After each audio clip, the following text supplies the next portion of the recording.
नमस्कार दोस्तों, मेरा नाम गुरजीत, मैं एक शराबी। हाय गुरजीत ईश्वर की भाई। दया। हाय हाय एवरीवन। ईश्वर की दया, फेलोशिप की मदद, आप सभी के सहयोग, स्पॉन्सर के मार्गदर्शन और बिग बुक के 12 कदमों के सुंदर कार्यक्रम की वजह से आज शराब के पहले जहरीले घूंट से दूर हूँ। कोई इच्छा भी नहीं हो रही। एक-एक दिन करके ठीक हो रहा हूँ। अ, मेरा फिजिकल होम ग्रुप है दिशा ग्रुप चंडीगढ़ और मेरा ऑनलाइन होम ग्रुप है pink city online group India. मैंने स्पॉन्सर लिए हुए हैं जिनके साथ मैं इस सुंदर टेक्स्ट जो हमारा बेसिक टेक्स्ट है बिग बुक, जिनके साथ मैंने इस किताब को पढ़ा, इसमें दिए गए 12 कदमों को भी पढ़ा, उसको जीवन में अपनाया और उसको आज भी जी रहा हूँ और एक सुखी समाधानी जीवन आज के दिन जीने का प्रयत्न कर रहा हूँ। और मैं बहुत-बहुत आभारी हूँ सबसे पहले पायनियर ग्रुप नागपुर का, सुधीर जी, बाबू भाई, विजय जी, रोहित भाई, मनीष जी, आप सभी सर्विस टीम मेंबर्स का बहुत-बहुत आभार जिन्होंने मुझे सेवा का मौका दिया। अ, आज यहाँ मेरे जो भी अनुभव, अ, आशा और शक्ति है, वो मैं आप सबके साथ शेयर कर सकूँ और ये जो मेरे अ, बिग बुक का मेरी रिकवरी में जो योगदान है, उसको मैं अपने एक्सपीरियंस के साथ कोट करूँगा और मैं उम्मीद करता हूँ कि आपको जो अच्छा लगे, वो आप अपने साथ ले जाएँ, बाकी यही इसी मीटिंग रूम में छोड़ जाएँ। तो इससे पहले कि मैं आज के विषय पर आऊँ, ये ज़रूरी है, आज का डीआर भी कहता है कि मेरा जो पास्ट है, वो मेरा एक एसेट है, वो मेरा एक करियर है। तो I can not shut the doors on my past. I don't have to regret it also. पर मुझे उससे पीछा भी नहीं छुड़ाना, तो मैं कुछ पीछे जाना चाहूँगा अपने शराबी जीवन। I won't share my drunk log a bit much, पर कुछ बताना ज़रूरी है कि मैं क्या था, क्या हुआ और आज आज क्या हो रहा है। तो दोस्तों, मेरा शराबी जीवन कुछ 20-25 साल के करीब रहा, जिसमें कुछ देर मैंने बहुत आराम से शराब पी, जिसमें मैं शराब एन्जॉय भी करता था और I belong to a family जहाँ मेरे फादर भी एक क्रोनिक अल्कोहलिक थे। मैं ये सब कुछ होते हुए देखता था घर में, ये सब कला-कलेश, रोज़ के ये बोतलें छुपाना, ये वाला काम करना, नफ़रत भी करता था शराब से और पता नहीं लगा मुझे कि एक टेस्ट-टेस्ट के चक्कर में दोस्तों के साथ मैं कैसे इसको टेस्ट कर बैठा। पर शुरू से ऐसा नहीं था कि मैं हर रोज़ का पीने वाला था, कभी पी लिया, कभी नहीं पिया, तो इट वेंट लाइक दिस। और फिर एक स्टेज ऐसी भी आई कि जब मेरे फादर की लिवर सिरोसिस के कारण मृत्यु हो गई और पैसा मेरे लिए बहुत आसानी से उपलब्ध होने लग गया, जिस कारण से ना सिर्फ शराब बट और अय्याशियों में भी मैं लिप्त हो गया और उस दौरान मेरी शराब थोड़ी बढ़नी शुरू हो गई और मैं क्लब्स में जाना शुरू हो गया।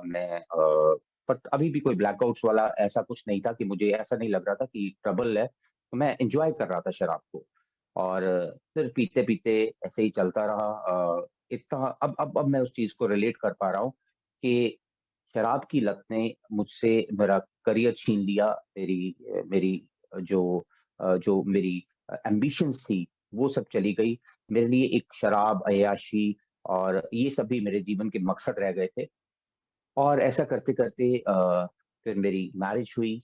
मैरिज के बाद मेरी एक बच्ची भी हुई और मेरी शराबीपन मेरा और बढ़ता गया। मैं और शराब में लिप्त होता गया और करते-करते एक स्टेज ऐसे आ गई, आखिर के 3-4 साल मैं बिल्कुल बुरी तरह से शराबीपन में ग्रसित हो चुका था, जिसमें मैं शायद पता नहीं पीने के लिए जी रहा था कि जीने के लिए पी रहा था और मेरा वज़न बहुत कम हो गया था और लास्ट की स्टेजेस में ये कुछ हो गया था कि मुझे सबने डिसओन कर दिया था, मुझे सबने ठुकरा दिया था। चाहे वो मेरी फैमिली हो, my mother uh, my mother used to be the only one who used to be there. तो उस कारण से होता क्या था कि एक मदर ही थे जो मेरे साथ रहते थे और बाकी my wife didn't used to talk to me. My daughter, she used to disown me and then मेरे जो फ्रेंड्स थे, मेरा फ्रेंड सर्कल था, मेरा जो जो जो सोशल सर्कल था, they were all they all rejected me और मैं एकदम मरने की कगार पे आ गया था और तब एक दिन जाकर मुझे अल्कोहलिक्स एनोनिमस के बारे में, सत्यमेव जयते के एक कार्यक्रम से मुझे पता और मैंने सत्यमेव जयते के कार्यक्रम को देखा और देखकर मुझे वहाँ अल्कोहलिक्स एनोनिमस का एक नंबर फ्लैश हुआ और मैंने उस नंबर पे कॉल किया और कॉल करके मुझे कुछ ऑनलाइन मीटिंग्स का लिंक मिला और तब भी मेरे मन में बेईमानी थी। मैं यहाँ आता गया, यहाँ मुझे कुछ पता चल रहा था कि कुछ लोग किसी किताब की बात कर रहे हैं, बिग बुक की बात कर रहे हैं, 12 कदमों की बात कर रहे हैं, कुछ टूल्स की बात कर रहे हैं। तो मैं पी के मीटिंग्स अटेंड करता रहा। तो मैंने पहली मीटिंग 28 दिसंबर 2020 को लगाई थी और उसके बाद से मैं इन मीटिंग्स में आता रहा। जो मेरे इनिशियल स्पॉन्सर थे उनसे भी झूठ बोलता रहा कि मैं पी नहीं रहा, मैं 1 दिन सोबर हूँ, मैं 2 दिन सोबर हूँ और ऐसा करते-करते 1 महीना इसी तरह निकल गया और 28 जनवरी आज के ही दिन, आज से 2 वर्ष पहले मैंने अपना आखिरी जो I had my last drink on 28th of January 2021 और उसके बाद ईश्वर ने मुझे इस शराब के पहले जहरीले घूंट से दूर रखा और 28 जनवरी के दिन आज ही के दिन मैं अभी याद कर पा रहा हूँ कि इस समय तक मेरा मेरा बहुत बुरा हाल था, मेरा पीने का बहुत दिल कर रहा था। ये सब चीज़ें मुझे बिग बुक में बाद में पता चली क्योंकि अभी आज सुबह यानी 2 साल पहले आज की सुबह मैंने पी थी और मेरा और पीने को दिल कर रहा था लेकिन मेरे पेट में इतनी ज़्यादा दर्द हो रही थी, मुझे समझ नहीं आ रहा था क्या करूँ, क्या ना करूँ? और इतने में मैंने अपने इनिशियल स्पॉन्सर को एक मैसेज लिखा कि sir I don't want to drink but if I don't drink I can't bear this pain. मेरे से ये दर्द बर्दाश्त नहीं होगी अगर मैं नहीं पीऊँगा तो मैं क्या करूँ? मैं पीना नहीं चाहता पर पिए बगैर मुझसे रहा भी नहीं जाता। तो मैं हमेशा कोट करता हूँ, ये इस मैसेज ने वो अभी भी मेरे कानों में गूंजता है और वो मैसेज ये आया कि Guruji please bear this pain is your first challenge towards sobriety. आज तू अगर इस पेन को बर्दाश्त कर लेगा, तेरे को बार-बार इस दर्द के लिए बार-बार नहीं सहना पड़ेगा, तो बर्दाश्त करने की कोशिश कर। ये कुछ विथड्रॉल्स हैं, जो कुछ घंटों में निकल जाएँगे, पर अगर तू दोबारा पी लिया, तो फिर दोबारा से वही सिलसिला स्टार्ट होगा। तो प्लीज़ आज मत पी, कुछ मीठा खा ले, कुछ माइल्ड पेन किलर ले ले, कोई जूस ले ले एंड ये मैसेज पढ़ के मैं बार-बार पढ़ता रहा और आज का दिन निकल गया और फिर अगले दिन से यानी 29 जनवरी 2021 जो मेरा पहला दिन था जब मैंने शराब नहीं पी थी, मैं थोड़ा खुले मन से इन मीटिंग्स में ऑनलाइन मीटिंग्स को अटेंड करना स्टार्ट किया मैंने।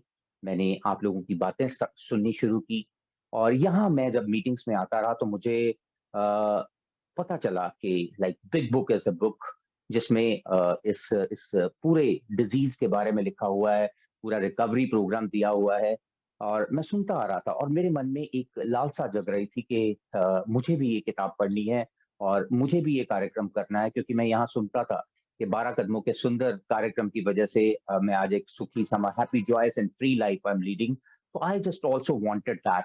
तो वो कुछ दिन आते-आते फिर मुझे यहाँ स्पॉन्सर के कांसेप्ट का पता चला तो मैंने ऑनलाइन ही किसी ने टेक्स्ट लिखा कि like if anybody wants a sponsor तो आप मुझे कांटेक्ट कर सकते हैं।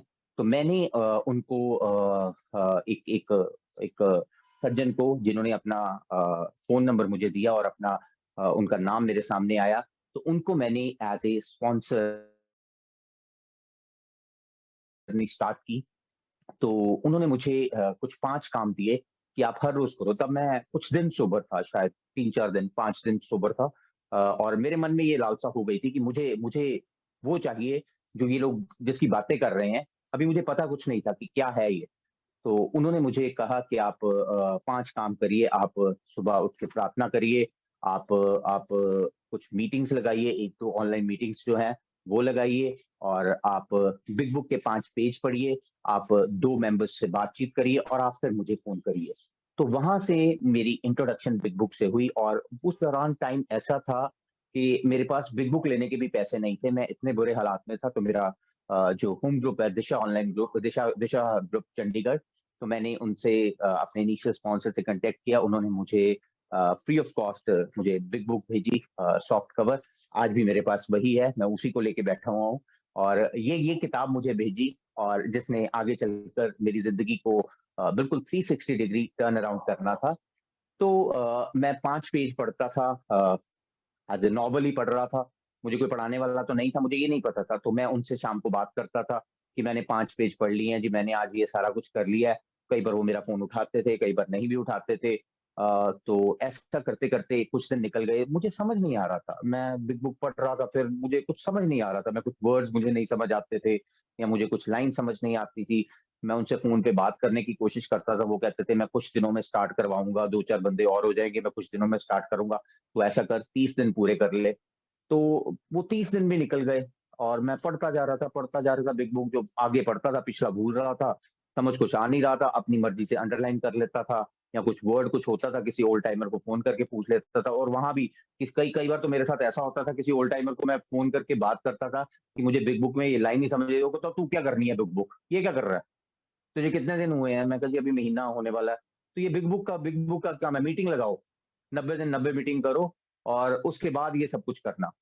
तो मुझे नहीं लगता था मैं 90 दिन काट पाऊँगा, तो सुन लेता था बातें सबकी, सुन के एक बेचारापन नहीं होता था, जैसे मुझे कुछ समझ नहीं आ रहा था, मेरे अंदर कुछ चल रहा था, लेकिन मुझे मिल नहीं रहा था वो। तो ऐसा चलता रहा, 30 दिन हुए, मैं बहुत खुश हुआ, मैंने अपने स्पॉन्सर से कहा कि अब 30 दिन हो गए, अब आप मुझे किताब पढ़ाएँगे, अब आप किताब पढ़ने का मतलब मुझे, मैं ये समझ रहा था स्टेप्स करवाएँगे वो मुझे। स्टेप्स को मैं किसी कोर्स की तरह समझ रहा था कि ये मुझे पढ़ाई कराएँगे और मुझे वो पढ़ाई करनी आ जाएगी। तो मैंने उनसे रिक्वेस्ट की कि अब 30 दिन पूरे हो गए हैं, तो देन ही सेड कि अभी अभी आप ना 15 दिन और रुक जाइए और आप 45 डेज़ कंप्लीट कर लोगे, फिर हम शुरू करेंगे। तो मुझे लग रहा था कि अभी भी अगर मैं इसी चक्कर में पड़ा रहा 45 डेज़ और उसके बाद 60 डेज़ और उसके बाद 90 डेज़, तो मैं शायद वो 90 मेरे कभी होंगे ही नहीं and I will pick up a 90 और मेरा वहीं खत्म हो जाएगा काम और मैं ऐसे शुरू कर देगा और तब मैं बहुत रोया। उस दिन ना मैं जब मेरे मेरे उस स्पॉन्सर ने मुझे ये कहा, तो मैं बहुत रोया कि मैं तो फिर वहीं फँस गया हूँ, मैं फिर नो मैन्स लैंड में हूँ। मुझे नहीं पता चल रहा कि मैं क्या करूँ? मैं जहाँ था मैं वहीं हूँ, बस एक शराब नहीं पी रहा मैं कुछ दिनों से, बाकी मैं वैसे ही चिड़चिड़ा हूँ, मैं वैसे ही हर तरह से कुछ-कुछ मेरा बस नहीं चलता और मैं वैसे ही रिएक्शंस देता हूँ और I mean everything was there except कि वो शायद मेरा मैं समझ चुका था कि मुझे बहुत दर्द होगी, मुझे दोबारा वो मेरे इनिशियल स्पॉन्सर का जो वो मैसेज था वो मेरे दिमाग में कानों में घूम रहा था, जिस कारण से कि मैं शराब नहीं पी रहा था। तो देन आई प्रेयड टू गॉड और फिर मैंने किसी से एक स्पॉन्सरशिप वाला जो पैम्फलेट है जिसमें वो 15 प्रश्न लिखे हुए थे कि स्पॉन्सर स्पॉन्सी क्या रिलेशन होता है, या आप उसमें क्या कर सकते हैं और आप किस तरह से स्पॉन्सर ले सकते हो और स्पॉन्सर आपके लिए क्या कर सकते हैं, वो सब बहुत अच्छी तरह से पढ़ा और पढ़ने के बाद मैंने अपने इनिशियल स्पॉन्सर जो अब मेरे स्पॉन्सर हैं और इस मीटिंग में भी हैं, तो मैंने उनसे उनको कॉल किया। मैं कहा sir I want you to be my sponsor, तो do you agree for that? क्या आप तैयार हैं मेरे स्पॉन्सर बनने को? तो उन्होंने मुझे एक सिंपल सा जवाब दिया कि yes I can be your sponsor. क्या आपने वो पैम्फलेट पढ़ा है स्पॉन्सर स्पॉन्सर स्पॉन्सी वाला? वो जो क्वेश्चंस हैं वो आपने पढ़े हैं? मैंने कहा हाँ जी मैंने पढ़े हैं। तो कहते ओके, मैं तुझे और मैं ये बताना चाहता हूँ कि इस दौरान मैंने कोई भी अभी तक कोई फिजिकल मीटिंग नहीं हुई थी मेरी। मैंने किसी मेंबर से, because I was a lunar member, यहाँ पे कुछ नहीं था मेरे मेरे डिस्ट्रिक्ट में। तो मैंने किसी के साथ कोई फिजिकल इंटरैक्शन नहीं हुई थी। मैं सिर्फ ऑनलाइन मीटिंग्स ही लगा रहा था। पिंक सिटी ऑनलाइन ग्रुप की मैं मीटिंग्स लगाता था और मेरे दिशा जो ग्रुप है उसकी ऑनलाइन मीटिंग्स लगाता था। तो this was used to be. तो उन्होंने मुझे अगले दिन, मुझे अभी तक याद है कि कल कल काका तेरे को मैं फ़ोन करूँगा 6:30 बजे। तो मैं तो आराम से सड़क पे घूम रहा था और सैर कर रहा था, तो इतने में मेरे स्पॉन्सर का फ़ोन आया, जो न्यू स्पॉन्सर उनका मेरे को फ़ोन आया कि हाँ जी गुरजीत, आर यू रेडी? मैं कहा yes, yes, yes sir, I am ready. तो कहते okay open your big book. तो मैं तो सड़क पे सैर कर रहा था। मेरे लिए तो प्रोग्राम का मतलब था कि जैसे ये अभी मैं मीटिंग्स में सुनता आ रहा था, ये शेयरिंग करेंगे, ये मुझे कुछ कहानियाँ सुनाएँगे अपनी, अपना अपना ड्रंक लॉग शेयर करेंगे और मुझे कुछ ऐसी चीज़ें बताएँगे कि जिससे कि मैं शराब से दूर रह पाऊँगा। दिस दिस आई थॉट, क्योंकि अभी तक मेरा स्पॉन्सर के साथ इंटरैक्शन यही था। तो बिग बुक तो पढ़ाना तो दूर-दूर की बात है। मैं खुद पढ़ता था, वो नहीं समझा रहा था मुझे कोई, तो पढ़ाना तो दूर की बात थी। तो देन माय स्पॉन्सर सेड कि घर पहुँचो और बिग बुक खोलो, मैं तुम्हें 10 मिनट में फ़ोन करता हूँ। तो देन आई एग्रीड और यहाँ से मेरी वो जो इटर्नल जो यात्रा है, वो शुरू हुई और यहाँ से उन्होंने मुझे forward to the first edition, वहां से पढ़ाना शुरू किया। तो यहाँ से ही मेरी पहले क्यूरियोसिटी जागी, जहाँ पे शुरू में लिखा हुआ था कि we of Alcoholics Anonymous are more than 100 men and women who have recovered from a seemingly hopeless state of body and mind. Recovered, तो कहते हैं कि मतलब ये रिकवर हो चुके 100 आदमी औरत हैं जो ये किताब लिख रहे हैं। और वहां पे क्लियरली एक चीज लिखी हुई थी कि to show other alcoholics precisely how he has recovered is the main purpose of this book. तो यहाँ मुझे शायद मेरे जो इतने दिनों के मेरे अंदर सवाल चल रहे थे कि क्या होने वाला है, कैसे होगा, कैसे मैं किताब पढ़ के ठीक होऊंगा, क्या मिलेगा मुझे, ये मुझे पहली लाइन में, पहले वर्ड्स में मिल गया। तो मुझे मुझे अभी भी याद है कि मेरा मुंह एकदम से लाल हो गया जब मैंने मैंने ये लाइन पढ़ी कि कि यहाँ क्लियरली लिखा हुआ है कि big book is your biggest sponsor, या साफ साफ इस लाइन में लिखा हुआ है कि precisely how we have recovered is the main purpose of this book. तो यहाँ बिल्कुल क्लियर हो गया मेरे लिए कि ये मेरे लिए एक वे ऑफ लिविंग है, ये एक डिजाइन ऑफ लिविंग है। और फिर धीरे धीरे हम आगे बढ़ते गए। तो यहाँ मुझे क्लियरली पता चला कि किस तरह से जब फर्स्ट एडिशन 1939 में आई थी तो क्या इसका 100 आदमी थे यहाँ पे। और इसके बाद जब 1955 में सेकेंड एडिशन आई तब इसकी क्या क्या इसकी रेशियो बढ़ गई, and then in 1976 and then 2001, और ये कैसे बढ़ता जा रहा था। तो मुझे ये सब चीजें क्लियर होती जा रही थी। और जब मैं forward to the second edition से बढ़ता बढ़ता, तो वहां मुझे forward to the second edition में क्लियरली पता चला कि ये किताब पढ़ने के साथ ही ऑलमोस्ट जो सक्सेस रेट था, जो ठीक होने वाले का सक्सेस रेट था, वो अराउंड 75% था। तो आई वाज अमेज्ड। और मैंने अपने अपने स्पॉन्सर से एक सवाल पूछा कि मैं क्या, यहाँ आप मुझे बता रहे हैं, यहाँ बिग बुक में लिखा हुआ है कि the success rate was around 75% that time, जबकि तब तो इतनी ऑनलाइन मीटिंग्स भी नहीं होती थी, इतनी फिजिकल मीटिंग्स भी नहीं होती थी, इतने ग्रुप्स भी नहीं होते थे। और सिर्फ कैसे, तो दे सिंपली सेड कि उस टाइम माय स्पॉन्सर सेड कि उस टाइम सीधा किताब से जोड़ दिया जाता था। उस टाइम को 90 मीटिंग्स, 90 दिन, आते रहो, कीप कमिंग बैक, ये सब कुछ नहीं होता था। दे मेंट बिजनेस। और आगे जाके मैं पढ़ने वाला था कि बिल ने कैसे हॉस्पिटल बेड पे बैठे बैठे अपने सारे स्टेप्स कर लिए थे। तो all these things they came to my mind. And then forward to the fourth edition, उसमें ये क्लियर हुआ कि आगे आने वाले टाइम पे मोडम टू मोडम ये सब चीजें होने वाली हैं। और तब मेरे को और मेरी अटैचमेंट बिग बुक से बढ़ती जा रही थी, दिन ब दिन बढ़ती जा रही थी। और जब हम डॉक्टर्स ओपिनियन चैप्टर पे पहुंचे तो वहां डॉक्टर सिल्कवर्थ ने क्लियरली क्लियरली मेरी व्यथा, मेरी बीमारी के बारे में क्लियर क्लियर बता दिया कि like this is definitely body disease of body as well as mind. उन्होंने क्लियरली लिखा हुआ है यहाँ पे that the body of the alcoholic is quite as normal as abnormal as his mind. तो ये बहुत इंपॉर्टेंट चीज थी मेरे लिए, क्योंकि मुझे यहाँ पे पता चला था बिल्कुल इसी कारण से मैं पी रहा था। और मैं बाकियों की तरह क्यों नहीं था, मैं क्यों अलग था, क्योंकि यहाँ पे क्लियरली डॉक्टर ने यहाँ क्लियरली बताया कि it was a manifestation of allergy, कि मेरे अंदर वो एलर्जी थी जो बाकी अगर 100 बंदे पीने वाले हैं 90 बड़े आराम से पी लेते थे, पर मेरे लिए ये एलर्जी एक्टिवेट होना जरूरी। तो यहाँ मेरे स्पॉन्सर ने सीधा मुझे एक बार पेज नंबर 44 खोलने को कहा कि please come to the page number 44। उसके लिए पहले तुझे ये तो पता हो जाना चाहिए कि तू अल्कोहलिक है। मैंने कहा मैंने मान लिया मैं अल्कोहलिक हूँ। और मैंने वो 20 क्वेश्चंस, वो 12 क्वेश्चंस, वो सबके आंसर यस दे दिए। कहते बिग बुक इतने 20 क्वेश्चंस और 12 क्वेश्चंस की बात नहीं करते, बिग बुक सिर्फ 2 क्वेश्चंस की बात कर रहे हैं। You open the page number 44 of your book, जिसमें क्लियरली क्लियरली 2 क्वेश्चंस दिए हुए हैं कि अगर जब तुम ईमानदारी से तुम छोड़ना चाहते हो, शराब छोड़ना चाहते हो, और क्या तुम छोड़ पाते हो। तो मैंने तो बड़ी बार सोचा, मैं तो बड़ी बार सोचता था कल से छोड़ूंगा, अगले महीने छोड़ूंगा, या अगले हफ्ते छोड़ूंगा, या 2 हफ्ते के लिए छोड़ूंगा। मेरे से नहीं हो पा रहा था। पता नहीं कितनी फर्स्ट निकल गई, कितने मंडेज निकल गए, but I was never able to quit. Yes, my answer was yes. And then the second question was कि जब तू पीनी शुरू करता है क्या तेरा थोड़ा बहुत कंट्रोल होता है पीने पे। तो आई सेड नो, मेरा तो बिल्कुल कंट्रोल नहीं है, I don't have any control over the drinking. तो बस ये 2 क्वेश्चंस के आंसर हुए, तो that simply says you are an alcoholic.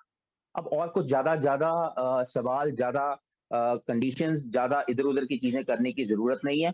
तो सिंपल सी बात है, अगर तू एल्कोहलिक है तो इसका मतलब तेरे अंदर कोई ना कोई प्रॉब्लम है, that is called the craving problem. वो एलर्जी है, वो मुझे क्रेविंग का फिनोमिना यहाँ डॉक्टर्स ओपिनियन पढ़ के लगा। फिर मैं अपने आप को रिलेट कर पा रहा था, यही तो होता था मेरे साथ कि जब मैं पीनी शुरू करता था मैं पीने छोड़ नहीं पाता था। So that allergy part, that give me more curiosity. तो वहां मुझे क्लियर पता चला कि तेरे दिमाग का ऑब्सेशन है। पर वो दिमाग का ऑब्सेशन भी क्या है कि जब तक नहीं पिएगा वो ऑब्सेशन कुछ नहीं कर पाएगा। उसके बाद जब पीनी शुरू कर देगा फिर तो रुक नहीं पाएगा। तो this is the physical allergy and mental obsession. ये चीजें मेरे सामने क्लियर हुई और इसका इलाज बिल्कुल एक डॉक्टर बता रहा था, तो मुझे और कन्विंसिंग लग रहा था कि वो डॉक्टर कह रहे थे कि इसका इलाज सिंपली यही है कि तू पहले घूंट से दूर रहेगा। दैट मीन्स कंप्लीट एब्सटिनेंस की बात की गई डॉक्टर्स ओपिनियन में। और उस मेंटल ऑब्सेशन का इलाज मुझे बताया गया that there has to be a complete psychic change. तो वो कंप्लीट साइकिक चेंज क्या था, मैंने अपने स्पॉन्सर से पूछा, तो वहां मुझे उन्होंने बताया कंप्लीट साइकिक चेंज का मतलब क्या था, तुझे इन 12 कदमों के थ्रू गुजरना है। और यही था मेरे लिए एक बहुत ही इंपॉर्टेंट चीज जो मेरे सामने आई कि जो टोटल साइकिक चेंज मुझे चाहिए वो मुझे यहाँ से मिलने वाला है। तो डॉक्टर्स ओपिनियन से बढ़ते बढ़ते फिर मैं बिल स्टोरी पे पहुंचा। बिल स्टोरी में मुझे बहुत सी आइडेंटिफिकेशन मिली। जैसे bill he was a perfectionist, बहुत चीज में अव्वल रहना चाहते थे और अदरवाइज वो काम नहीं करना चाहते थे। और उन्होंने पढ़ाई कैसे छोड़ी और पकड़ी। तो ये सब चीजें मेरे साथ रिलेट हो रही थी। ये सब कुछ बिल स्टोरी में मुझे देख के पता लग रहा था और मैं साथ साथ चल रहा था। और जैसे क्या क्या क्या मेरा जो प्राइड था, वो जो मेरी मेरी जो एम्बिशंस थी बिल्कुल ऐसे ही थी। और ऐसे ही जैसे बिल स्टोरी में क्लियरली बताया था कि liquor ceased to be a luxury, it became the necessity, बिल्कुल मेरे साथ ऐसा ही हुआ। और मैं हमेशा उस बेंडर में फंस जाता था। और ये सब चीजें मुझे बिल स्टोरी में पढ़ के पता चली। और मेरा मेरा मेरा जो वो डर, वो जो वाइफ कमाई करने जाते थे उसके पैसे निकालने, ये सब कुछ मेरे साथ हो रहा था, ये सब कुछ मेरे साथ हुआ था। और मैं बिल्कुल बेईमान बन चुका था। और मैं हमेशा यही करने की कोशिश, जब कभी भी छोड़ने की कोशिश करता था मैं अपनी सेल्फ नॉलेज चलाने की कोशिश करता था। और ये सब कुछ मेरे साथ हो रहा था, ये बहुत अच्छी चीजें लगी मुझे। तो बिल स्टोरी में मुझे मुझे मुझे प्रॉपर अपनी आइडेंटिफिकेशन मिली और यहाँ से मुझे एक रे ऑफ होप भी मिली कि बिल बार बार गिर रहे थे, बार बार चल रहे थे, लेकिन अंत में जब उन्होंने वो कुछ कदम किए, यहाँ कदमों की एक मुझे हिंट मिलना स्टार्ट हो गया था कि उन्होंने कैसे अपनी वो सूची बनाई जिसमें उन्होंने अपनी अपनी अपनी रिजेंटमेंट्स वगैरह लिखी, उन्होंने कैसे अमेंड्स किए और फिर उसके बाद वो कैसे दूसरे शराबियों के साथ अपने वो विचार बांटते गए। और यहाँ क्लियरली पता चला कि जब उन्होंने लिखा कि उनको एक स्पिरिचुअल एक्सपीरियंस हुआ, एक व्हाइट लाइट एक्सपीरियंस हुआ। तो ऐसा कुछ कुछ मेरे साथ हो रहा था, थोड़ा थोड़ा सा मुझे लग रहा था कि मैं ईश्वर को मानने लग गया हूँ। पर यहाँ पे एक चीज बिल स्टोरी में, एक और चीज उन्होंने क्लियर कर दी यहाँ पे बिल स्टोरी में कि भगवान आए और भगवान चले गए। God came and he didn't stay, क्योंकि मेरे अंदर और बहुत सारे ठेके खुले हुए थे। तो यहाँ पे एक क्लियर चीज जो 14 नंबर पेज पे बिल स्टोरी में लिखी हुई थी कि अगर मुझे जो चाहिए उसे पाना है तो उसके लिए it's simple but not easy, उसके लिए एक कीमत चुकानी पड़ेगी। उसके लिए मुझे अपनी सेल्फ सेंटरनेस को, उसको तोड़ना पड़ना है, उसको स्मैश करना पड़ना है। तो दिल स्टोरी से मुझे एक होप जनरेट हुई और मुझे आगे बढ़ना था। और देन जब मैं देयर इज अ सॉल्यूशन पे पहुंचा, तो देयर इज अ सॉल्यूशन पे मुझे क्लियरली पता चला कि अब सॉल्यूशन मेरे लिए क्या है। वो क्या है, again I have to level my pride, I have to confess my shortcomings, I have to go for self searching। तो ये सब कुछ मुझे करना है। और इसके लिए मुझे जो चॉइस है मेरी वो छोड़नी पड़ेगी कि मैं पीऊं या ना पीऊं। तो that has to be the solution. तो ऐसे करते करते मैं आगे बढ़ रहा था। और हम मेरे लिए सबसे इंपॉर्टेंट फेज तब आया जब मैं वी इग्नोस्टिक से पढ़ते पढ़ते अब मैं रिकवरी की तरफ बढ़ रहा था और मैं स्टेप्स की तरफ पहुंचा। और स्टेप्स में मुझे चैप्टर नंबर 5, जब मेरे स्पॉन्सर ने मुझे चैप्टर नंबर 5 पढ़ाना स्टार्ट किया, तो वहां एक चीज क्लियरली लिखी हुई थी कि rarely have we seen a person fail who has thoroughly followed our path। कि शायद ही हमने किसी ऐसे इंसान को असफल होते देखा है जिसने हमारा बताया रास्ता चुना। मेरे स्पॉन्सर ने ना, यहाँ मुझे अभी भी वो याद आ रही है, उन्होंने मुझे उल्टा इसको पढ़ने को कहा। तो he said, rarely have we seen a person succeed who has not thoroughly followed our path। तो मैंने कहा इसका मतलब समझाइए मुझे, not thoroughly followed our path. कहते हमारा पाथ है कि कदम करना, एक प्रैक्टिकल एक्शन वाला रूप लेना। अगर तू सोचेगा कि सिर्फ मीटिंग्स में जाई जाएगा, और मीटिंग, देखो मीटिंग्स क्या है, देखो मुझे मुझे पहली बार से क्लियर हो गया था। मैं आफ्टर मीटिंग्स रुकने लग गया था।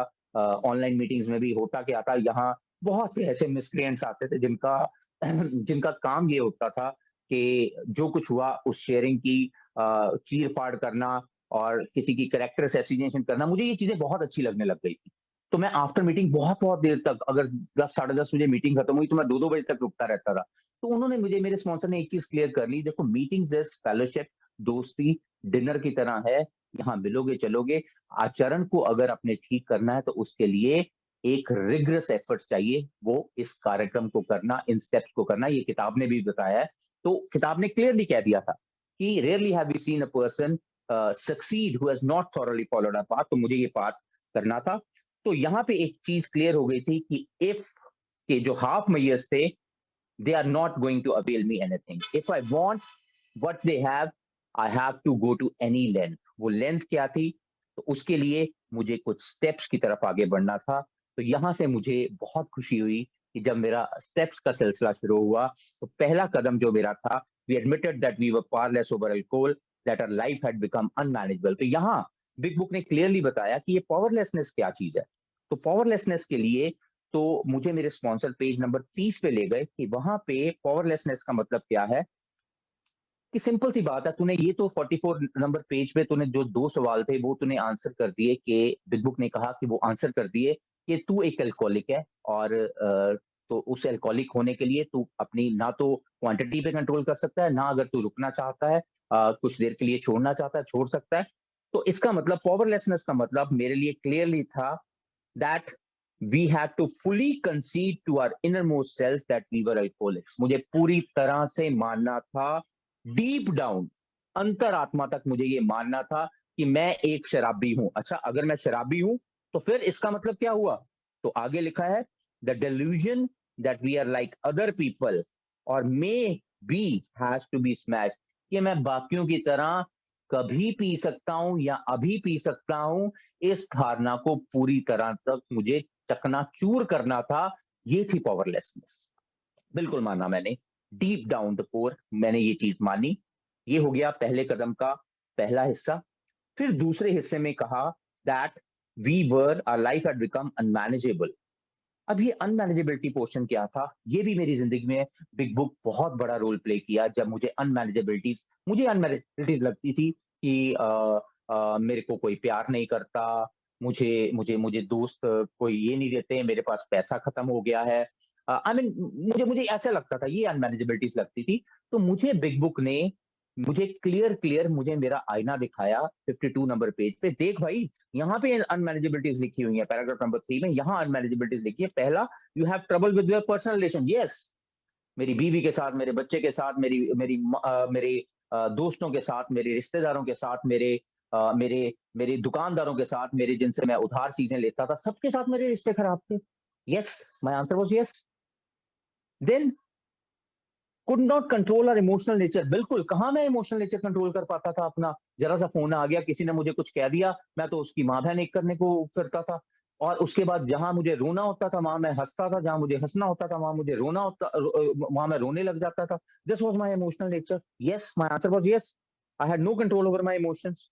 Then prey to misery and depression. हाँ तो होऊंगा ही ना यार, सब कुछ तो लुट गया मेरा, पैसा मेरे पास नहीं बचा, रिलेशंस मेरे पास नहीं बचे, और कोई अपना मेरे पास नहीं बचा, तो मैं तो हमेशा मिजरी में, हमेशा डिप्रेशन में रहता ही रहता था।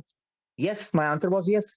Could not make a living. Definitely पैसे तो है ही नहीं थे मेरे पास, ना तो जीवन चला पा रहा था, ना जीवन जी पा रहा था, तो definitely I could not make my living. Had a feeling of uselessness. बिल्कुल व्यर्थ था जी, I am good for nothing, this was my feeling. ये लिखा हुआ है बिग बुक ने। This is how big book has paved way for my recovery. Then we were full of fear. बिल्कुल डरा डरा रहता था, अब कुछ हो जाए, अब कोई आ जाए, अब कोई मांगने वाला आ जाएगा, अब बीवी छोड़ के चली जाएगी, अब ये हो जाएगा, अब वो हो जाएगा, अभी पुलिस बुला लेगी, ऑल दीज थिंग्स। अनहैप्पी, बिल्कुल नाखुश था मैं। और आठवां, could not seem to be of real help to other people. ना तो मैं खुद की मदद कर सकता था, ना मैं किसी और की मदद कर सकता था। ये था आईना यहाँ मुझे क्लियरली पता चल गया मेरी अनमैनेजेबिलिटी, और बिग बुक ने मुझे ये बता दिया, ये 8 सवाल तूने हर रोज अपने आप से पूछने हैं। जब कभी भी किसी एक का आंसर भी यस आ रहा है तो इसका मतलब तेरी जिंदगी अस्त व्यस्त है, उसके बारे में काम करो। This was your first step. तो यहाँ मैं मीटिंग में बड़ा सुनता था। मैं पिछले 4 महीने से पहला कदम कर रहा हूँ, मैं पहला कदम लिख रहा हूँ, और मैं ये कर रहा हूँ। तो यहाँ मुझे बिग बुक में कहीं नहीं बताया इस कदम को लिखना है। वहां उन्होंने सिंपल बताया, पहला कदम हो गया, जैसे ही तूने अपने इनर मोस्ट सेल्फ में मान लिया तो शराबी है, फर्स्ट स्टेप इज ओवर। और अनमैनेजेबिलिटीज अपनी एक्सेप्ट करो, उसके ऊपर काम करो, और कोई चक्कर नहीं, फर्स्ट स्टेप तुम्हारा अपने आप ही हो गया जब तूने शराब छोड़ दी और अनमैनेजेबिलिटीज को एक्सेप्ट कर दिया। This was my first step. And then I had become powerless, or then came to believe the power greater than ourselves could have restored us to sanity. Ab, now what was this power greater than ourselves which have restored us to sanity? तो इसमें 3 चीजें आती हैं। Came to believe, एक तो विश्वास किया, एक इनसैनिटी वाली चीज आई, मैं पागल था। यस, बिग बुक में हम मेरे को क्लियरली बताया हुआ है कि मेरा दिमाग खराब है, कि कि यहाँ लिखा हुआ है कि पेज नंबर 44 पे, if when you honestly want to you want, ये क्लियरली बताया, ये मेरी इंसैनिटी है ना, जब जब मैं करने की कोशिश करता हूँ मैं कुछ नहीं कर सकता। ठीक है। देन उसके बाद 47 नंबर पेज पे, अब मैं करूं क्या, ये 45 नंबर पेज पे बताया है कि what and how to find this power. अब lack of power was my dilemma, मुझे नहीं समझ आ रहा था कि मैं क्या करूं, मेरे को दुविधा थी कि मैं कहां से पावर लाऊं। तो वो कहता है we had to find a power by which we could live, and it had to be a power greater than us। अपने से एक कुछ शक्ति को मांगना था, पर वो कहां से मिलेगी मुझे, वो पावर कहां से मिलेगी? Well exactly this book will tell you. इस किताब ने मुझे बताना था कि ये पावर कहां से मिलेगी। और यहाँ पे 47 नंबर पेज पे मेरा सेकंड स्टेप का क्वेश्चन जो मेरे सामने आया कि came to believe that only a power greater than ourselves could have restored us to sanity। तो मुझे अपने आप से एक छोटा सा सवाल पूछना था, जो 47 नंबर पेज पे मुझे क्लियरली दिया था। Do I now believe, or am I willing to believe that there is a power greater than myself? और मैं मानने को तैयार हो चुका था इस मोमेंट तक कि ईश्वर मेरे लिए कुछ कर सकते हैं। और as soon as a man can say that he does believe or willing to believe, जैसे ही मैं मानने को तैयार हुआ कि मेरे से एक उच्च शक्ति है, या मेरे मन में एक इच्छा ही जागी कि कोई उच्च शक्ति शायद हो सकती है, तो मेरा दूसरा कदम भी हो गया। That is how simple this big book says. और जब मेरा सेकंड स्टेप हुआ, तो सेकंड स्टेप के बाद जब मैंने अपने आप को पावरलेस महसूस कर लिया, मैंने अपने आप को अनमैनेजेबल मान लिया, मैंने अपने आप को ये मान लिया कि मेरे दिमाग को जो जो घुमा हुआ दिमाग है, उसको कोई और ही जो मेरे से एक उच्च शक्ति है वो सामने लेके आएगी। तो तब मेरे सामने सिंपली 3 पर्टिनेंट आइडियाज आगे which play a very important role. Again these 3 pertinent ideas जो दिए हुए हैं, जिसको मैं एबीसी भी कहता हूं बिग बुक की, इन्होंने मेरे जीवन में एक बहुत बड़ा रोल प्ले किया। The ABC ideas was that we were alcoholic and couldn't manage our lives. बिल्कुल मैं एक शराबी था और मैं अपना लाइफ मैनेज नहीं कर सकता। B, that probably no human power could have relieved me of alcoholism. मुझे कोई भी मानवीय शक्ति मुझे शराब से छुटकारा नहीं दिला सकती थी। और ऑब्वियसली मेरे मेरे मेरे दोस्तों ने, मेरे फैमिली ने, और मेरे कोलीग्स ने, मेरे जान पहचान वालों ने, मेरे डॉक्टर ने, हर एक ने मेरे साथ ट्राई करके देख लिया कि तो शराब छोड़ सकता है, मैं नहीं छोड़ सकता था।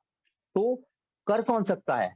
God could and would if he was taught. तो यही यात्रा स्टार्ट होने वाली थी, that was to find God. तो यहां से क्लियरली यहाँ पे आगे लिखा हुआ है दूसरा कदम हो गया। अब क्या करें? अब क्या 90 दिन रुकूं तीसरा कदम करने के लिए? नहीं, यहाँ सीधा उन्होंने कहा बीइंग कन्विंस्ड, एक बार मान लिया तू पावरलेस है, तेरी लाइफ अनमैनेजेबल है, तेरी कोई ह्यूमन पावर तेरी मदद नहीं कर सकती, तो सिंपल अब तेरे पास क्या है, यू वर एट स्टेप 3। अब ये स्टेप 3 क्या है कि what do you mean by that? तो स्टेप 3 मेरा था made a decision to turn a will and a life over to the care of God. अब इसका मतलब क्या था मेरे लिए? तो यहाँ पे लिखा हुआ है just what do you mean by that and just what we do. तो उसके लिए मुझे क्या करना था कि मैं जो अपनी मर्जी चला रहा था उसको मुझे छोड़ना था। मैं जो हर चीज में खुद डायरेक्टर बन के रह रहा था, मुझे उन चीजों से अपने आप को अलग करना था।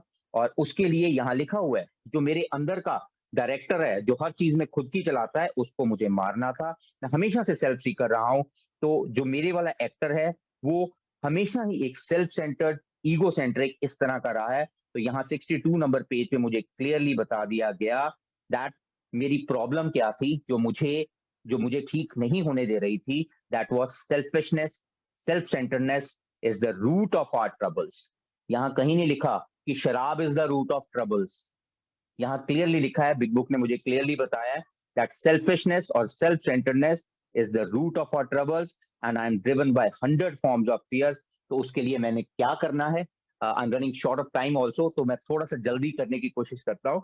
तो क्योंकि टॉपिक बहुत विस्तृत है कि मुझे बिग बुक ने मेरी रिकवरी में कैसे, मैं थोड़ा ज्यादा एक्सप्लेनेशन में जैसे मेरी जिंदगी में जो जो आया, तो आई बी इन ब्रीफ कि कैसे मैं आगे बढ़ता गया। तो यहाँ मुझे तीसरे कदम में क्लियरली एक काम करना था, I had to quit playing God. मुझे मुझे ईश्वर बनना छोड़ना था। तो उसके लिए मुझे क्या करना था, हमेशा मेरे मेरे स्पॉन्सर ने यहाँ मुझे 5 वर्ड्स बताए थे, what would the master do, कि मुझे ऐसा करते-करते मुझे एक चीज़ ध्यान में रखनी थी कि ईश्वर इस सिचुएशन में क्या करेंगे, तो मुझे उनके हिसाब से चलना था। ऐसे मेरी ज़िंदगी में कई एक्सपीरियंस हुए। और उसके बाद जब मैं तीसरे कदम की प्रेयर करता हूँ, प्रेयर करने से कुछ फ़र्क नहीं पड़ने वाला। प्रेयर करने से एक मेरे मन में एक एश्योरेंस तो ज़रूर आएगी, लेकिन important thing is that I have to quit playing God. मुझे अपने आप को हर उस समय में रोकना है, जब जब मैं भगवान बनने की कोशिश करता हूँ। तो अब इसके बाद क्या करना है? क्या मैं अब 3 कदम कर लिए, अब मुझे भगवान की प्राप्ति हो गई, अब मुझे बहुत अच्छा-अच्छा फ़ील आ रहा है। क्या अब मैं रुक जाऊँ यहाँ पे? अब मैं वेट करूँ? थोड़े दिन वेट करूँ? नहीं, बिग बुक ने मुझे क्लियरली बताया है, it is on page number 63 last paragraph. वहाँ उन्होंने क्लियरली बताया, next we launched out on a course of vigorous action next, immediately. तीसरे कदम का प्रभाव बहुत बढ़िया है। उस समय मेरी भगवान के साथ थोड़ी बहुत कनेक्टिविटी बननी शुरू हुई है, तो बिग बुक मुझे कहती है, साथ ही तू शुरू कर दे, तू चौथा कदम लिखना शुरू कर दे। और चौथे कदम में मैंने अपनी अपनी रिजेंटमेंट्स वो लिखनी स्टार्ट की। रिजेंटमेंट्स में मुझे क्लियरली बताया कि तुझे कौन-कौन से कॉलम बनाने हैं। रिजेंटमेंट में मुझे उन लोगों के नाम लिखने थे, मुझे उन लोगों के साथ मेरी क्या कॉजेज़ थे, वो लिखने थे। और उसके बाद बिल्कुल बिग बुक के में क्लियरली मुझे बताया गया था। और उसके बाद मेरी कौन-कौन सी इंस्टिंक्ट हर्ट हुई थी, वो लिखना था। और यहाँ क्लियरली बताया, resentment is the biggest offender, number 1 offender. अब यहाँ पे मुझे एक और चीज़ मिली, रिजेंटमेंट सब लिखते-लिखते बहुत लोगों के साथ रिजेंटमेंट थी, तो यहाँ बिग बुक ने मुझे एक रिजेंटमेंट प्रेयर बताई, that he is a sick person, how can I be helpful to him, save me from being angry, thy will not mine be done. तो यहाँ भी मैं उस सिक पर्सन के लिए या उस दूसरे बंदे के लिए प्रेयर नहीं कर रहा, यहाँ प्रेयर मैं अपने लिए कर रहा हूँ कि हे ईश्वर, मुझे गुस्से में मत आने देना।